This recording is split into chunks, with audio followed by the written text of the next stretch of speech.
and he's not going for the expansion. He's actually going the other way around. He's going to scout these buildings with a dropship that will give him important information. And he drops actually at those, but however the Reaver is already done. Zealot's coming in as well, and this is huge. This is very important for Hero managing to save this and almost to take down. So totally failed drop, 100% failed drop, unless, you know, except the scouting information that he did get, which is important because he knows Reavers and Carriers are coming. This is good. He didn't do anything else. He drops one, oh, and this was poor. Not even the mine was late, so that other planting of that vulture was totally unnecessary. But he seems to be going for another dropship, and he seems to be preparing also maybe to take a tank with him. On the other side, Hero seems to just be waiting for those carriers. Might go for some Reaver drops in the meantime to keep his opponent harassed. The observatory clearly for the carrier fleet. He can never send it without. And also this Wraith. So now that he's seen the Wraith, he definitely will know that observers will be necessary with his carrier fleet. And in the meantime, he's pushed back a little bit with his shuttle, having lost some life on the shuttle. However, I think he might be going for a drop sometime soon, or he might be keeping the Reaver to attack at the same time as he's gonna do the front. Maybe kind of a little diversion. In the meantime, a big drop with 2 dropships and tank drops as well as vultures. And in the meantime, counter drop with the this was some good stuff. However, unfortunately for him, that shuttle does get taken out by the Wraith. And now there's an attack bringing in the barracks to try to block the vision of these units. However, no other units were hidden behind it, and that Reaver, as well as those Zealots within his own shuttle, managed to quickly take out the attacking vultures and tanks, and this is terrible. The drop is again failed, didn't inflict a lot of damage, goes again for the drop, but he's falling so far behind with every failed attempt. He's falling so far behind in this game. This is incredible, and Hero will have his first carriers pretty soon. I'm not sure exactly when. But soon the carriers are actually there, and the carriers take out that shuttle, and this is horrible. Shuttle get taken out. A third expansion, a little bit further to the north from his main for Hero, and the vulture was not successful in his attempt to harass the warping in Nexus. So big problems at the moment for the STC. Also upgrading the air stuff, so he's gonna have strong carriers. He's gonna have probably like 4 carriers by the time these troops arrive, maybe even more. And finally the armory. Finally he knows the carriers are there, and finally he plants the armory.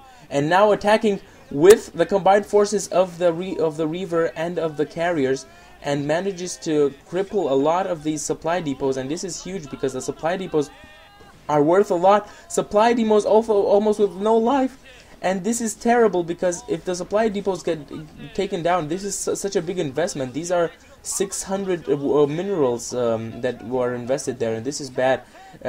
Also not easy to rebuild, and in the meantime, this is horrible because he's sending in the tanks that can take that expansion out, but the carriers, or carriers as the Koreans would say, have arrived, and they're simply pounding at those tanks, giving them no chance at all. They will also come in to save the main from these vulture harass, but these couple of Goliaths that he was able to produce don't seem to have the power to deal with the carriers that he already has. Also with the upgrade that will be coming soon, I don't see the STC coming back into this one whatsoever. I might be an ass, you know, for not giving him any chances, but this is my own opinion. And he will be taking those tanks again. He's sending the tanks and the vultures without any defense whatsoever. And of course, it's normal that if you send tanks and vultures without any defense against a fleet of carriers, they're gonna get picked off like I don't know, Firebat Hero in the first game. Haha. Yeah, watch that one. And in the meantime, the Goliaths finally come out to attack. They will be going for the carriers.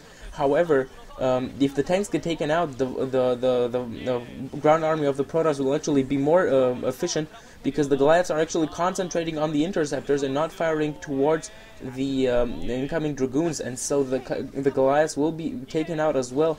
He needs tanks to reinforce these Goliaths. Goliaths alone are no match for carriers plus goons, and the carriers are doing so much damage. Already a big group of carriers.